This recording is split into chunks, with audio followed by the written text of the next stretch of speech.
right. Good morning, everyone. Welcome to District 53's special club building session. I am your club growth director, Liz Keeling. Thank you all for taking some time out of your Sunday morning for this special training that we're having. I'd like to briefly introduce our presenter today. Our presenter is Jaap.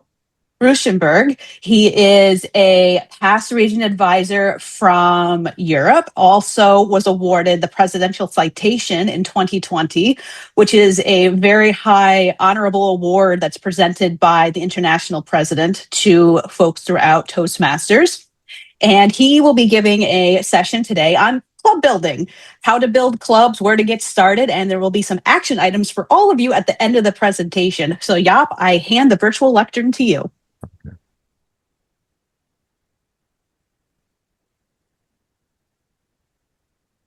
That's not what I want. I'm sorry. I have to do it. I have to try it again. Let's see, and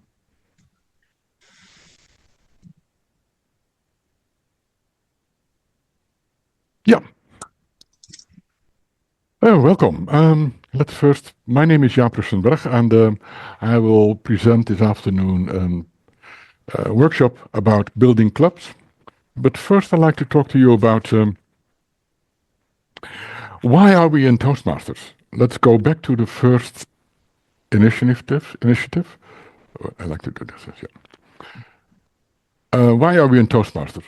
For most of us, it's really that we learn skills that we can use in our private life and in our professional life. Think about your family, your job, your friends, the church, and other organizations. And with Toastmasters, we all get more confident in presenting ourselves.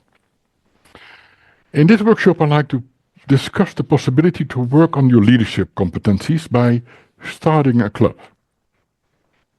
But before we do this, I'd like to introduce myself. My name is Jaap Russchenberg. My last role was region advisor at the same time as Jeff Sobel. He's sitting there. Hello, Jeff. I'm a member since 2003, and it was already mentioned, I'm in 2021, I'm awarded with the Presidential Citation. My profession, I'm at this moment retired, and I'm once a bridge engineer. That's why you see the bridge on the screen.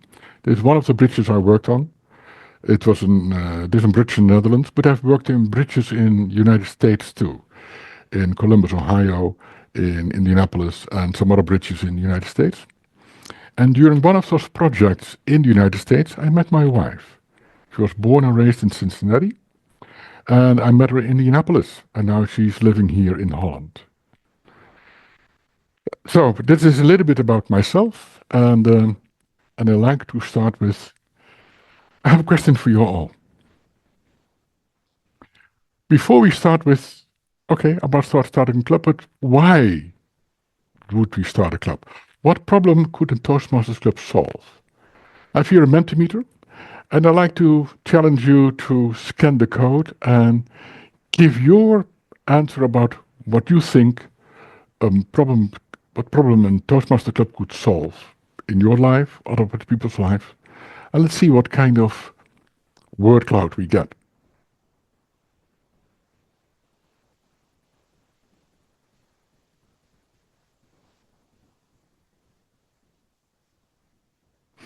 Oh, if you have some questions, please put them in the chat.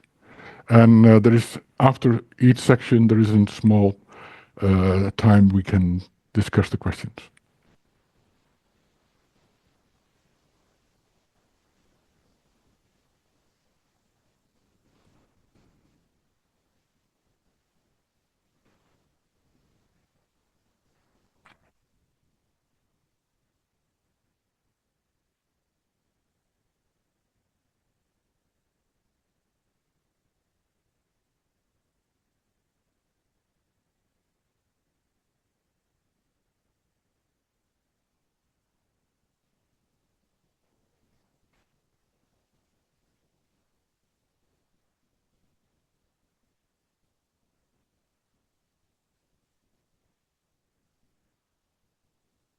Ah, there they come.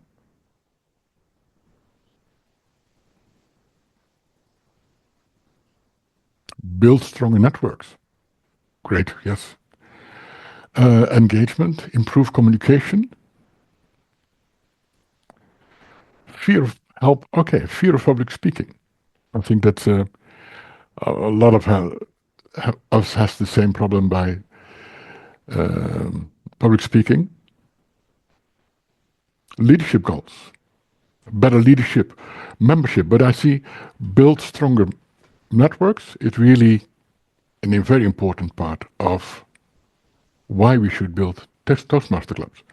It helps you in creating a network, and you can extend your network if you build the other clubs.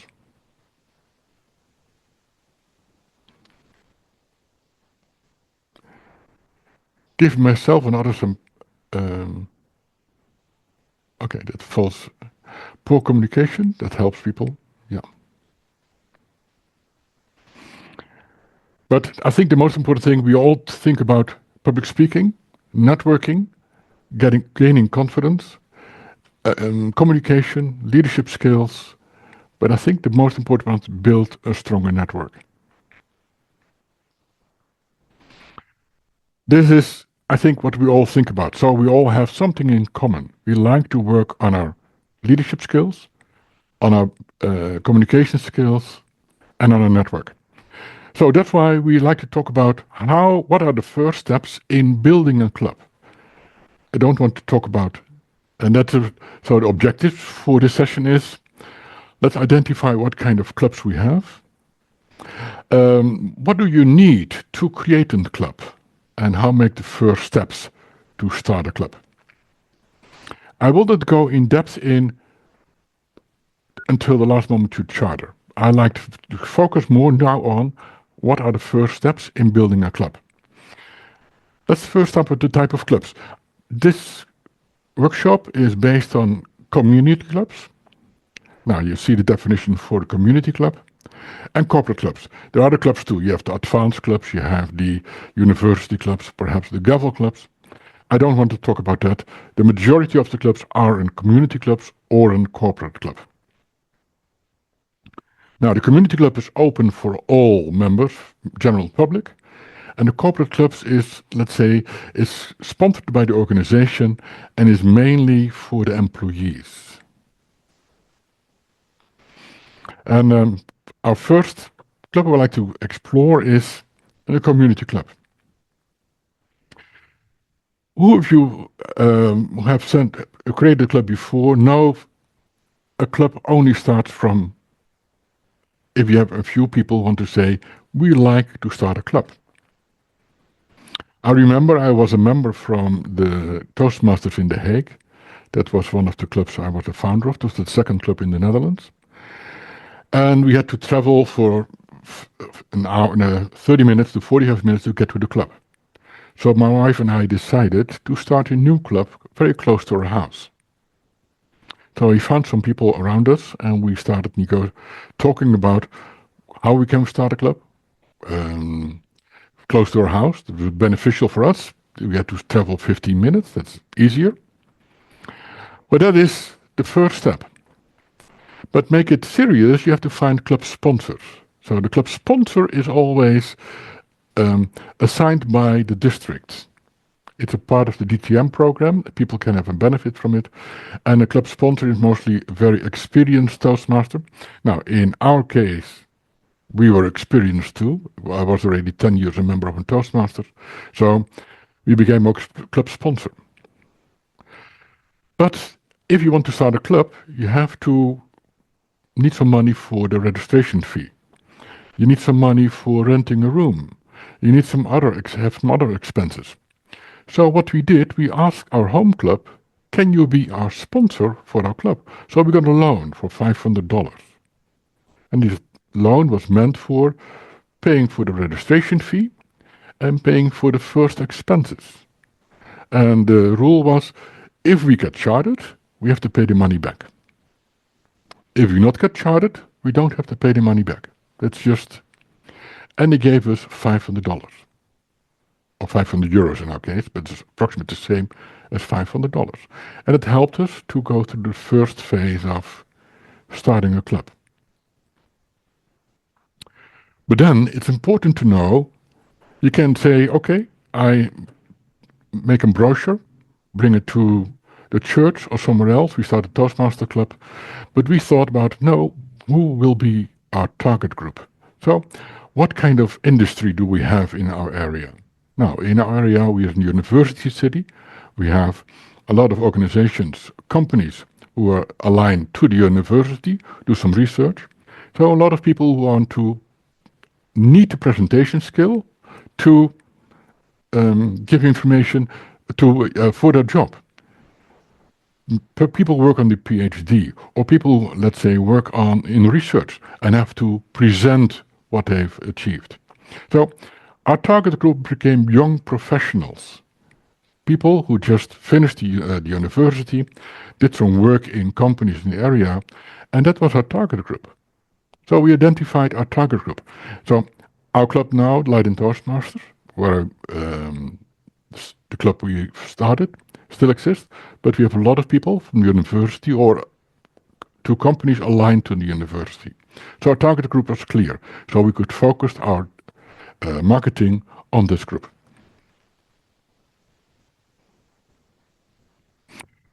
When that was clear, we registered our club as a prospective club, because then, only then, you have access to Toastmasters materials. Then you can use the manuals, you can use pathways. Another point is, what you have to do is discuss the fee. What are you paying for? Okay, you normally have to pay, of course, the fee for Toastmasters International, but you have to pay the room rental. And what we did too, we added something extra to the fee. Toastmasters International program is very cheap, $60 per 6 months, $10 per month. And if you come together 4 times a month, it is $250 a meeting. You have the room rental. But what we did too, we added something extra. We could do something what we could use for social events, for the members and by the members.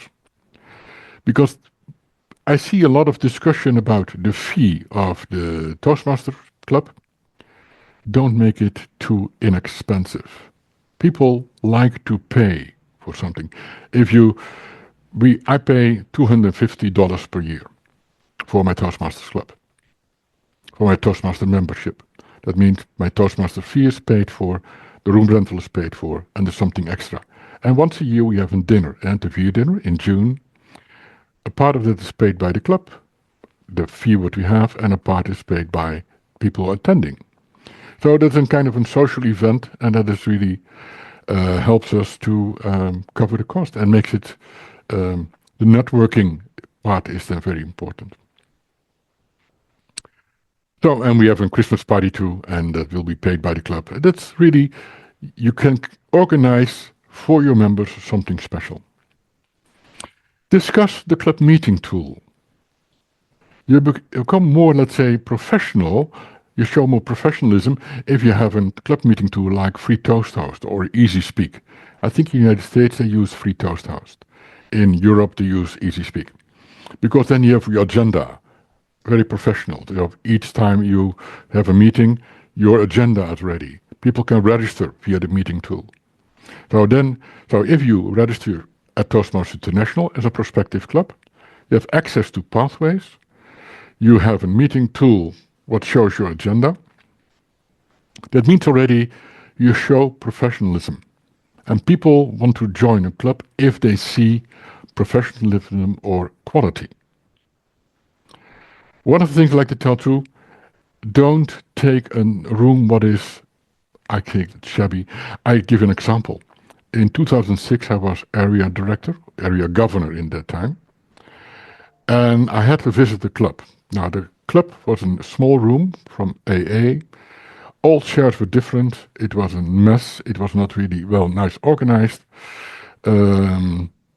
Looks like they found the chairs on the street and that was the ambiance. That doesn't give a professional appearance. My feeling was, if I would become a member of a Toastmaster club, that wouldn't fit me. And if you have a room what shows professionalism, looks nice, good chairs, good feeling, people want to join earlier in a club with a professional appearance than where everything is not well organized. And then you can start to promote your initiative. Then you can start building your club. I think all those steps what I have shown now are essential before you can start a club. Then you can organize thinking about your demo meetings. You know where to promote your club. You have your target group is known. You know where to advertise. You can promote your club in that area. And then you can say, invite people for your demo clubs. And I have one tip for demo meetings. Don't do it with 3 or 4 people. Invite members from other clubs to be there. I give an example. The club Leiden Toastmasters charted after 4 meetings. Why? We invited friends from us from other clubs to participate in the meeting. So every meeting we had at least 15 members. They're giving speeches not only by good speakers, people always think that we have to ask for it. No, even beginners. Because people have to recognize themselves in the people who present. If they see a person who gives a beginning, who just starts the whole journey and gives a speech, and he's stammering or doesn't know what to do, people recognize them and they can see we should give them a safe environment where people can make mistakes. So, the demo meeting, always try to have 15 people. Invite other people from other clubs to help to make it a success. So when people arrive as a guest, they see, that's where I want to belong to. That's what the club I want to participate in. I want to become a member of. And that is, I think, essential for a club. After 4 meetings, we had 27 members. And we charted. On February 14, I remember that. That was on Valentine's Club. I talk about promotion.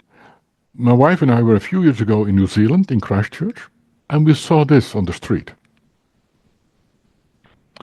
Expand your professional network, Toastmasters can help. So you don't have to look only on flyers, but if you have the money for it, or you can find a sponsor for it, you can do something like this too. It's an excellent opportunity to promote your club. And it opened my eyes. I never thought about that this is possible too. And when I was in Christchurch, it really, I immediately took a picture of it. But this helps too. So this is a little bit about how I see how to start a community club. Because the demo meetings, that is going by itself. You have to promote it, show a lot of enthusiasm, invite other people from other clubs to make it, give the people the feeling this is a serious club with people who can help me. And that is, I think, for a community club, essential. Liz, were there any questions in the chat box or? Yep, there were no questions, but a couple of comments that I'll briefly call out that Jackie posted in the chat. The first comment was, when established clubs sponsor new clubs, they can loan the prospective club money that would be paid back once the new club charters. That's a great point that you brought up. And the second point you brought up was with regards to the target group for the club, and she again reiterated having a target group of potential members rather than trying to be all things to everyone, which is a great point when trying to start a new club. Okay, focus. If you make it too wide, too broad, then it's difficult to say, who do I target? If you have one target group, you focus on young professionals or students or people from the church. Doesn't matter, as long as you have one target group. That makes it easier to promote your initiative. Yep, Jackie has her hand up, and then there's a question that Jaap will take Jackie, after. Yes. Okay. Thanks. This is incredibly helpful, Jaap. One thing that I keep thinking about is the thought of starting everything immediately feels overwhelming. What advice do you have to help us keep our eyes on the target without feeling like we have to get everything right away? How do we make it less overwhelming so we can just roll up our sleeves and get started? Yeah, let's say, see it as a project, a team project. And I know when we started the club, the second club we started, we always came together in a house with the group of people. We had 5 people who took the initiative to start the club. And we started with a dinner. That's really the social part. And then we started to think about, okay, what is the location? What kind of locations can we have? What is the, or who can we invite for the clubs? How do we get our sponsorship? Those kind of things. It's make it a project, a joint project, where everybody has a role and everybody can participate. If you push yourself and say, we have to start tomorrow, it won't work. It is a process you have to go through. See it as a project with steps you have to take. Thank you. I can understand it to say, let's start a demo meeting immediately. No, first prepare yourself that you are equipped to start a demo meeting. You know how to, that everything is taken care of. You have a room where you can meet and you are satisfied by it. PR is very important. If you have a local newspaper and write an article, what I learned from that is I wrote an article for the newspaper, and I was working in a governmental organization at that moment. So I asked the PR department to check my article. And what they said to me is, Jaap, it was a very nice article, but you wrote it out of passion. That's what's wrong with it. If people in the newspaper see your article, they don't understand this passion. So you wrote the whole article for me. And what happened? I sent it to a newspaper without any change. It was placed in the newspaper. That was what I learned from that is, okay, find for sometimes experts who can help you in some details. There are always people around you who can help you. And if you ask, they want to help you. And that's all. So to answer your question, Jackie, take the time for it, see it as a project, make your steps, and you have what I called a shared accountability. Not everybody has a role. Together you want to create a club, and you're all accountable for that. You have a shared accountability, and I think that means you are doing the work together. Some other questions? Yes, there's a couple in the chat, Jaap. First one from our friend Jeff Sobel. What is your experience with targeting a new Toastmasters club to non-professionals? For non-professionals? Sorry, I try to understand the question. Can you repeat the question, please? Absolutely. What is your experience with targeting a new Toastmasters club to non-professionals? And Jeff, maybe you can opine on that a little bit. Yeah. Hey, Jaap, good to see you. Good to see you. So the challenge that I've seen is one of the main demographics for Toastmasters, and I know that you know this, is like you said, young professionals, but professionals in general. That even goes back to when Ralph Smedley started his clubs at the YMCA. They were originally targeted at more senior professionals, more experienced professionals, helping younger professionals gain experience both as communicators and in leadership skills. And that seems to be a large focus of Toastmasters as an organization. Yet I do know that there are some pockets of clubs that are not targeted at professionals in many different ways. We've had some experience with that here in District 53. Most of them have not been successful. And I'm wondering what you've seen in your neck of the woods and how that's worked out. Okay, first is, let's say, okay, Ralph Smedley started with senior professionals. I think the world is changing. I think that at this moment, communication is essential in all aspects of work. So people are not really, when I started as an engineer, I have my desk. I had a lot of paper in front of me, and at that time there was no computer of a PC, and I had to write all my calculations. The whole day I was writing my calculations. At this moment, the communication style, the work style is different. The young professionals already have to give presentations, have to make discussions, participate in the... And in the club where I'm now a member of, we have focused in the beginning on young professionals. Young professionals came in. And we have older professionals too, people in the 40s or 50s. But that is the growth process of the club. And even if you say, I like to start in a different kind of target group, my club, I will always focus on the target group. But keep it open for everybody who wants to attend.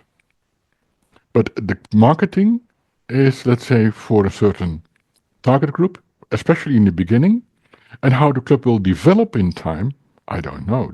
That depends on how what kind of people come to the club and see the benefits for them. I think the world has changed.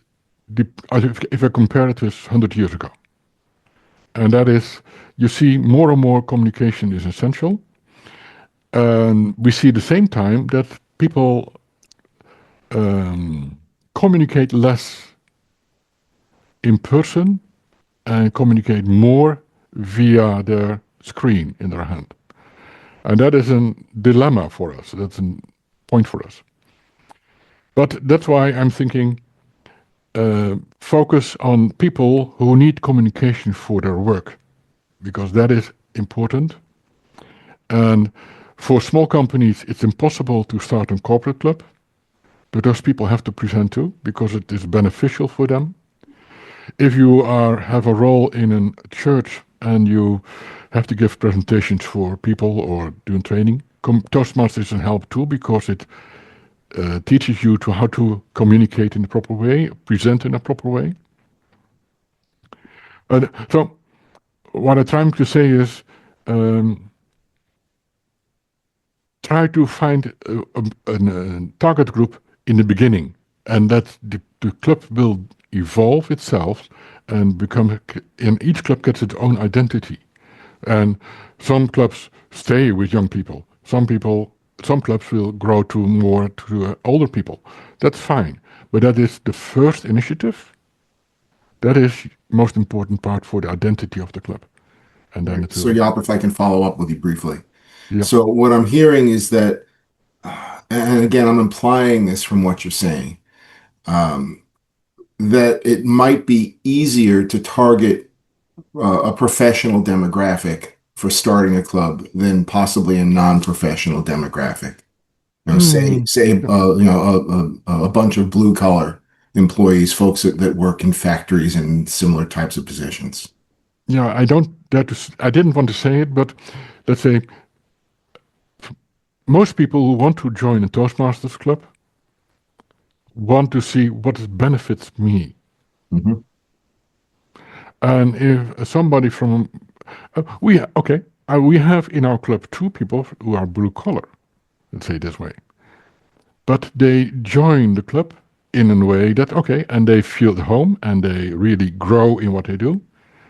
But most members have a professional need to join our club. Gotcha. It's not a social need. Yeah. And I think it's fair to say that as you said before, the world is changing, and the communication and leadership skills that Toastmasters offers training for can be helpful to anybody. It's just a matter of how do you market it? How do you kick this off initially? No. And that's why I say the club will start with a certain identity, and then it will evolve. Let's say every club, even the first club I started with my wife in The Hague, has an own identity. It has to do with the membership and how they present their program. The second club we started in Leiden is a different kind of club, has an own identity, and a different kind of program, or same kind of program, but it's presented in a different way. That is how it works.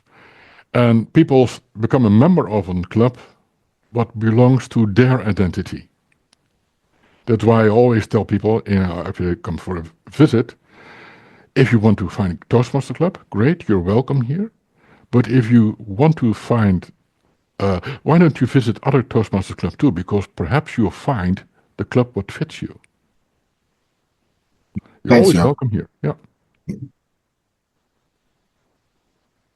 Okay. Then I'd like to go to the next part, and that is a totally different approach.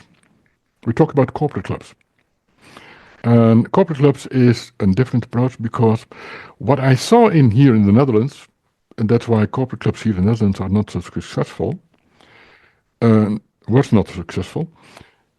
You have a few employees come together and say, let's start a club. They talk together and then they start giving a demo meeting, and then a corporate club started. After 2 years, the club is dead. Because one of the employees is going to another location, or they are too busy because there's a meeting just during the meeting hours, or they have another responsibility, have to finish their work. That doesn't work. That's why I have a different approach for building corporate clubs. And I used Pat Johnson, past international director, wrote a book about this, and I had a lot of conversations with her. We worked together in the eastern part of Europe for this.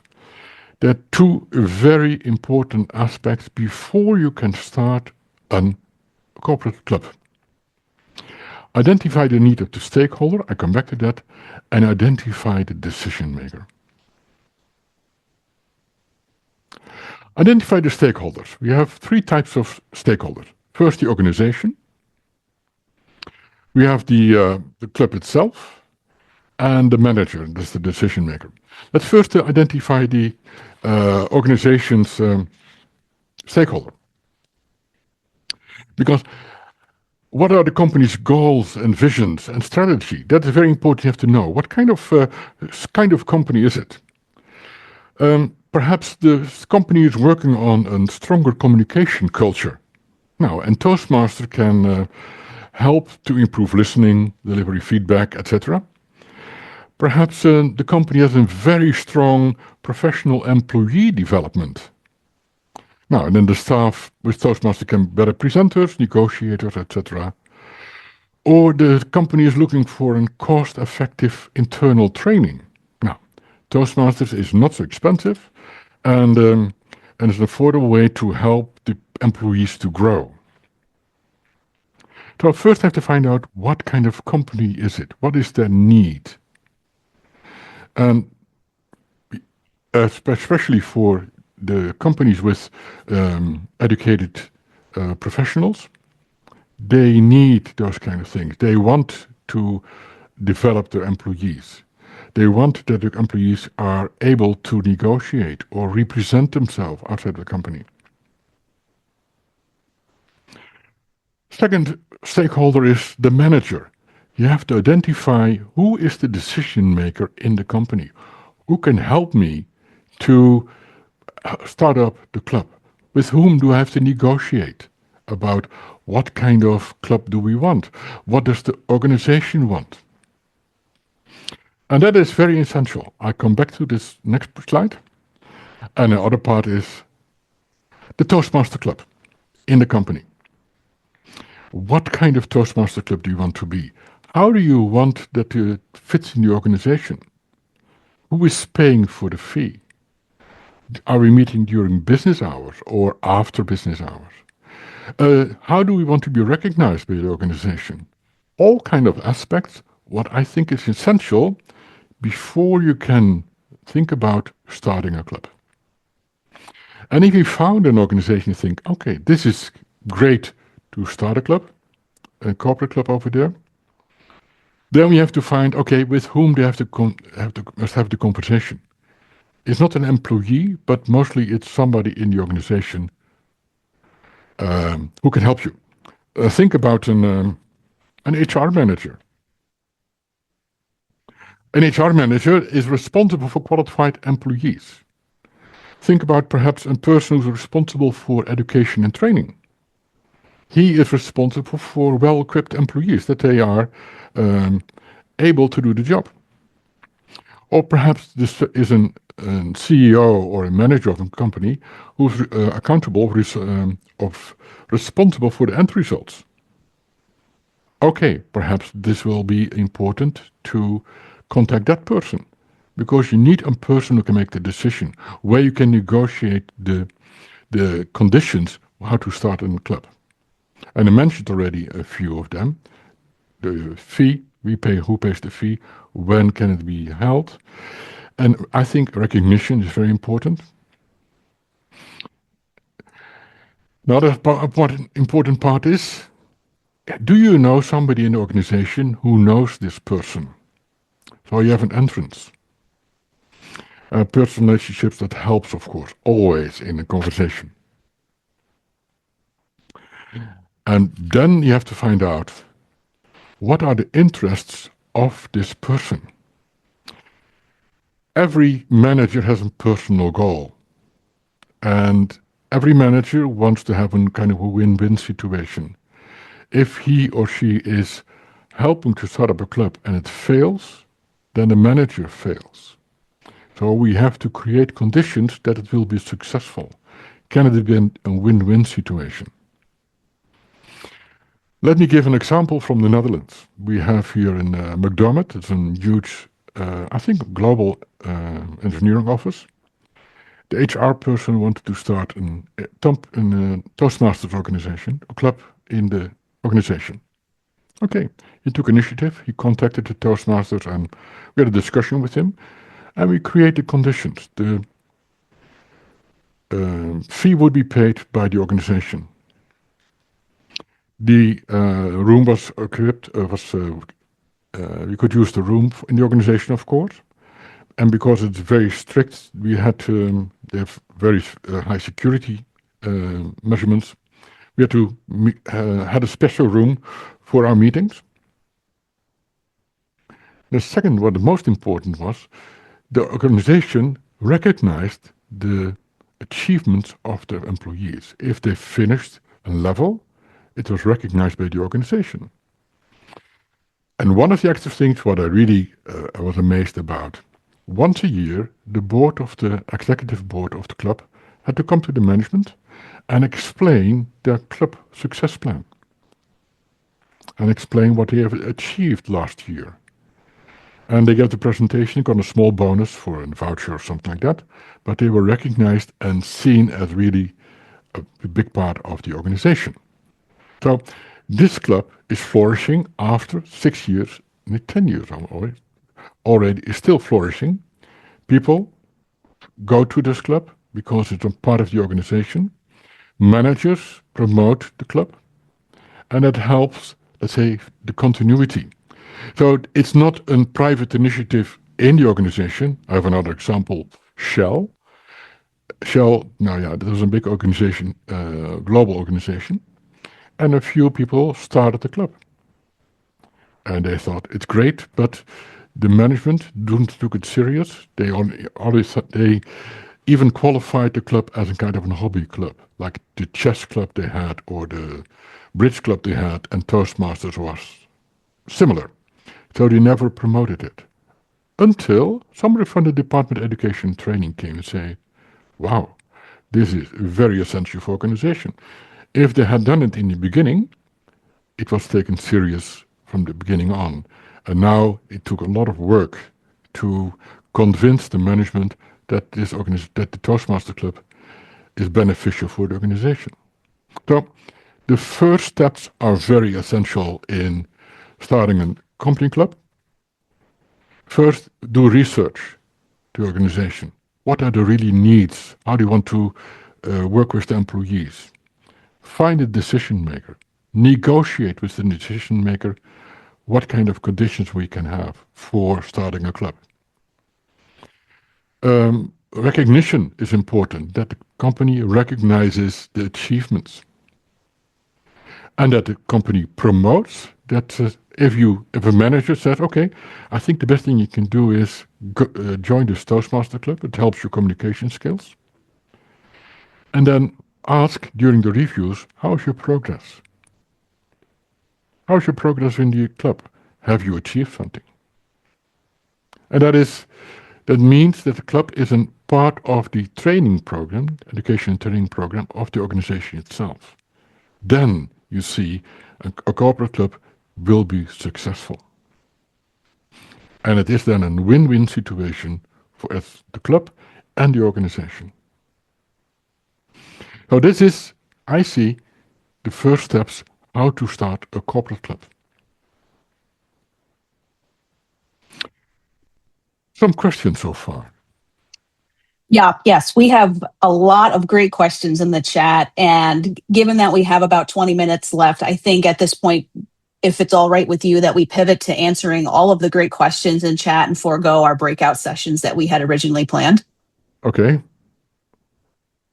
Great. So if that's all right, I'm going to scroll up to the chat. We have 20 minutes left. It's going, okay. Let's do first a breakout session. And after that, we can answer the questions we have. Is that okay? I think that given we have a lot of great questions in the chat that our folks are asking, if it's all right with you, I'd like to skip the breakout sessions and move straight to the question and answer portion. Yeah, okay. If you say so, fine. It's okay too. Yeah. Okay, Great. then we do it. Yeah, thank you, Jaap, for pivoting. All right, the first question I want to go back to, because we have quite a few here, came from Annette. And her question was, aside from a sponsoring club, how else are fees obtained? Okay, you talk about community clubs. Yeah, okay. What we did always, as soon as somebody registered as a member for a prospective club, we asked the fee already. And we put $60 for Toastmasters International already aside. The person fills in the form, he pays the fee because the room has to be paid for, and the $60 for. And every new member paid immediately the fee. And the money for Toastmasters International was set aside. And as soon as we had our money, 20 members, we registered. We already had the money for it. The 20 times $60, we already had it ready, laying there. And we could charter immediately without asking members and we're going to charter, can you pay the fee? No, we already had the money. That's question one. Okay. That answered the question? Right. Annette, if you're still here, thumbs up if that answered your question. Not seeing any thumbs up. Oh, maybe something just popped up on my screen. I'm not sure. Yeah. All right, let's move on. For companies, I have another thing. The company pays 6 months ahead. And only every 6 months, you get new members. So people are a member for 6 months. And after 6 months, the company pays for new 20 members or something like that. So different kind of approach. Very good. Mm-hmm. All right. This is a two-part question from Sharon. Her first part of her question is, any recommendations on how to inspire members to want to start a club or provide a lead? Yeah, that is difficult. Let's say, what is the personal goal of the person? Yeah, that's, I think it's, what do you learn by starting a new club? You learn a lot because you have to work together as a team and a project. You have to inspire people. You have to motivate people. You have to do a project, finding the location.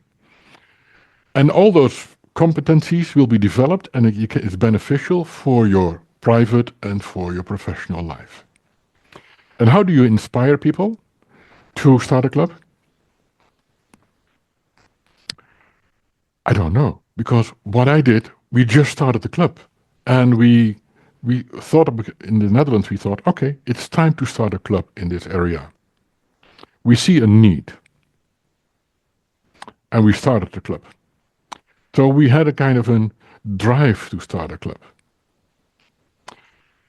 If you don't have the drive to start a club, then you say, I must start a club because I have to, don't start a club. If you say, I want to start a club and I like to see, create a legacy for yourself, then you have the biggest opportunity that you can start a club. There must be a drive from, I want to do it. I see the benefit of it, and I like to do it as a group of people, like-minded people. And then it will be a success.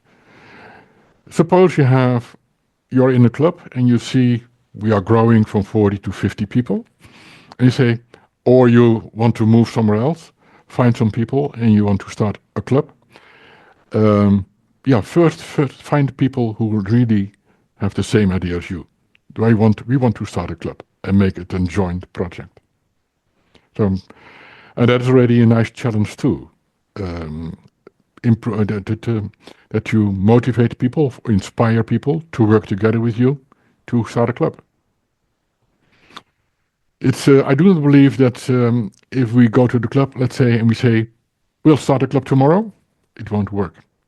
You must have the people with the right drive, the right motivation to do it. Yeah, I love the distinction. Yep. Thank you. I love the distinction you made between needing to start a club versus wanting to start a club. I think that's an important distinction to make. The second part of Sharon's question was, how do you determine the persona you want to include in your club? I think this gets back to the point you were making about having your target group for the club that you're trying to start. Mm-hmm. Perhaps you can explain the question a little bit more. Sharon, wasn't it? Yeah. Yeah, Sharon, could you come off mute maybe and Yes, I was just wondering, like in our club, we basically accept someone that says they're excited to be a Toastmaster. And I've heard a lot about personas, or like you were saying, the target. I'm wondering, as a club, how do we determine what those personas or persona would be to help our club be more targeted as the members that we want to focus on? Or potentially. You have two things, let's say. If you have an existing club, of course, then it's already, each club has an own identity. And if you want to say, and the identity is created during the years. That's some people in our club, we have our meeting, we have a break in between, and at the end we have a beer at the bar. Yes, we have an evening club. We don't have early morning clubs over here. Yeah, one in Amsterdam, but that's an exception. So that is let's say, our club identity is based on, we have a good meeting, you have a break in the middle, where you have always coffee and tea is ready, and the end of a beer together. And that's the fun part, the social part. So based on that identity, people become a member. They say, this identity fits with me. I know a club too, it's very strict. They come together, have a meeting for an hour, and they leave without any social part in between. The social part is only the hour they come together. That is the identity of that club. And if you want to accept members, they always look to, okay, what fits with me? That is one thing. I do not talk about personalities. Personalities is a different chapter, because some people can be very difficult, and that is a totally different topic I do not discuss now, because that's that can create a lot of problems in the organization. But if you want to think about, I like to revive my club, make the same analysis. What kind of target group do I want to approach? And make it welcome for them, that they see, okay, I fit in this organization, or I fit in this club. So make the same analysis, who's your target group, and focus on that. Focus on the group. Yeah. Liz. Yes, the next question we have. Did it answer your question, Sharon? Sorry. Yes, the hard part for me is, even for a new club, is how to figure out exactly what that target is. Are there things that you should ask in order to help you define that target? Mm-hmm. That's really what I'm not sure I totally get. But there's other questions, so I can. Okay. Right. get that answer later. So Yeah, thank but you. that's, you have to, let's say, if identifying your target group is more research done, what kind of industry is in the area? What kind of offices are in the area? Based on that. Yeah, okay. Liz. Okay. The next question we have is a very interesting question from Sunny, and they asked, "What advice do you give for someone who wants to start a co-op community group for community programs?" Okay. I'd like to hear more about this. A co-op. Sun-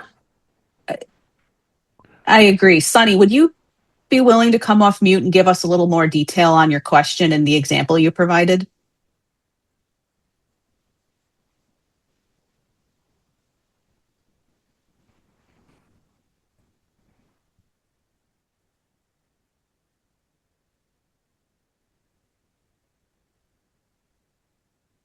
But Sunny, are you let me there? do, if I understand, okay, can you repeat the question? It is about a co-op club for, I try to answer Yes, it. sure. Let me repeat. Yeah. What advice do you give for someone who wants to start a co-op community group for community programs? Mm-hmm.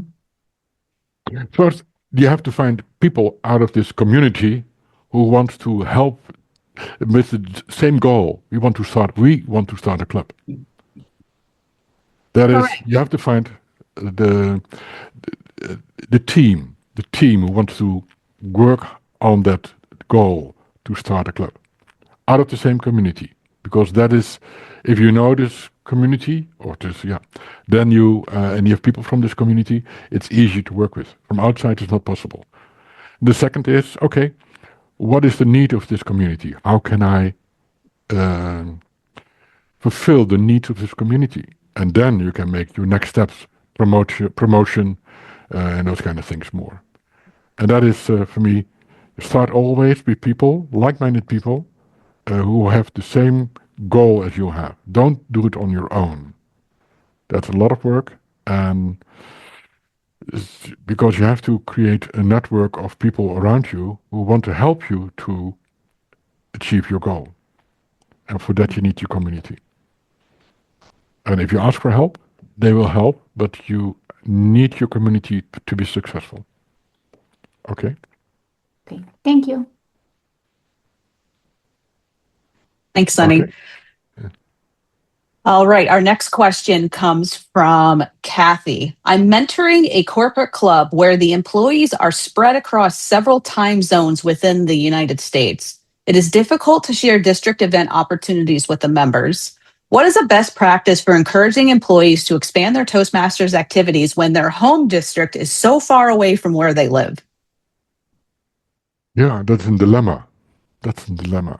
I think, for me, the benefit of Toastmasters is that we are in community. Let's say Jeff and I know the community is the whole world, but for you it's the area or the division, and that is why is Toastmasters so powerful? Because we network over our clubs.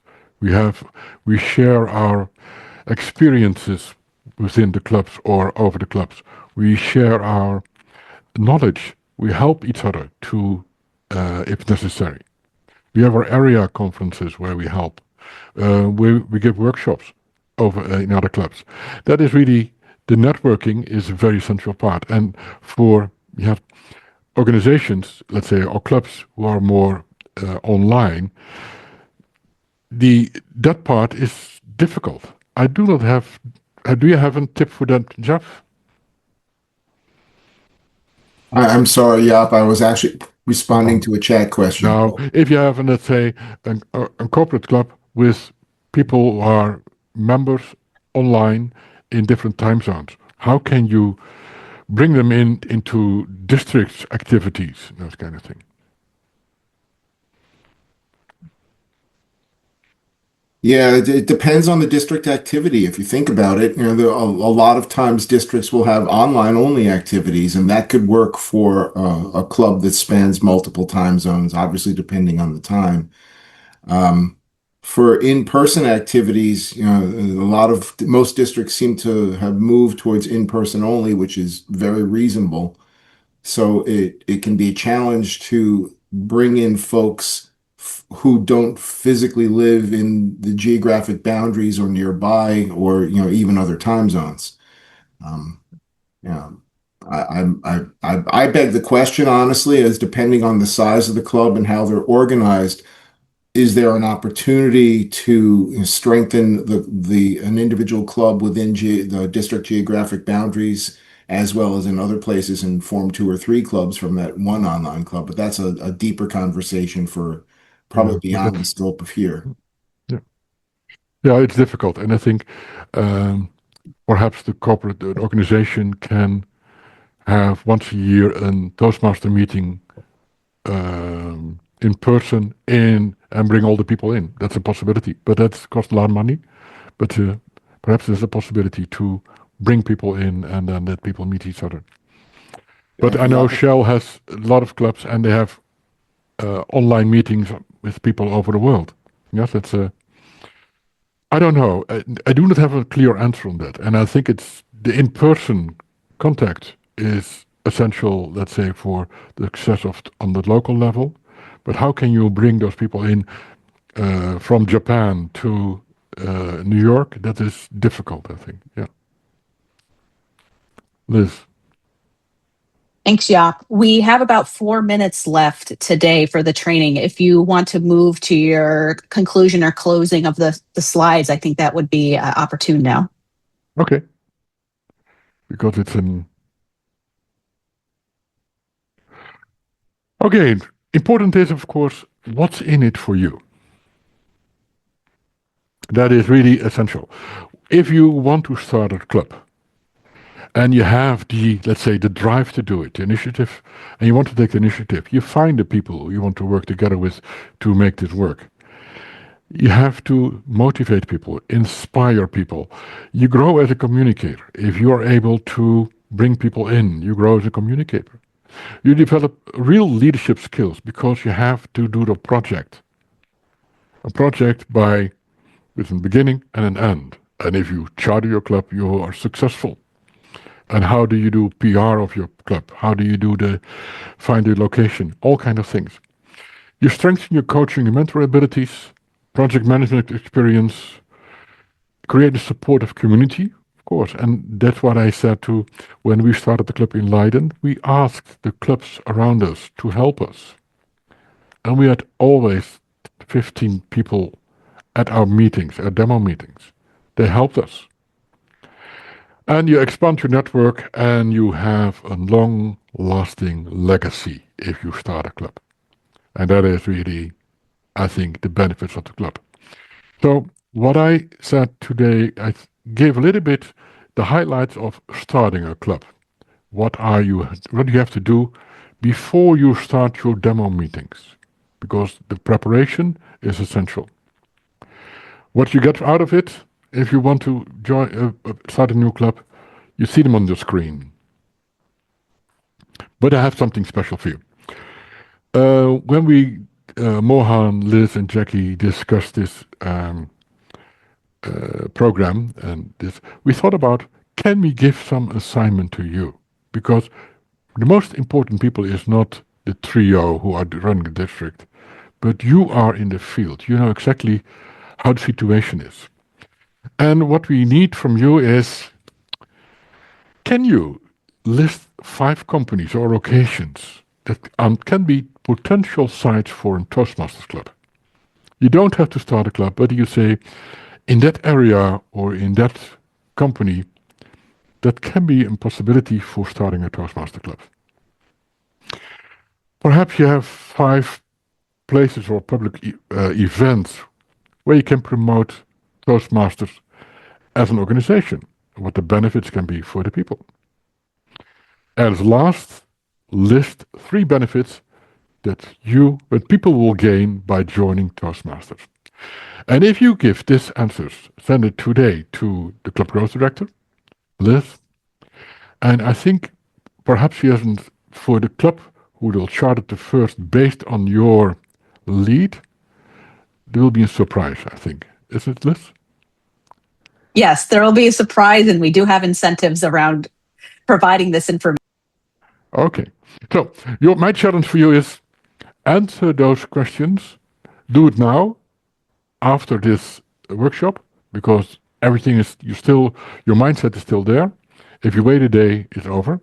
And send your answer today to the club growth director of your district. And this is my presentation of building clubs. So, Liz, would you like to give a final closing statement thanking the speaker? I give the word now to Liz. Yeah, thanks, Mohan. And again, Jaap, thank you so much for this special training today. We really appreciate it as we try to continue and grow District 53 to be President's Distinguished this year. One key component of that is building new clubs. So I hope everyone found this session valuable, and stay tuned because we may do a follow-up session in the future, continuing on this topic of club building. Again, Jaap, thank you so much for your time, and I hope everybody has a great rest of their day. Thank you for coming. Thank you.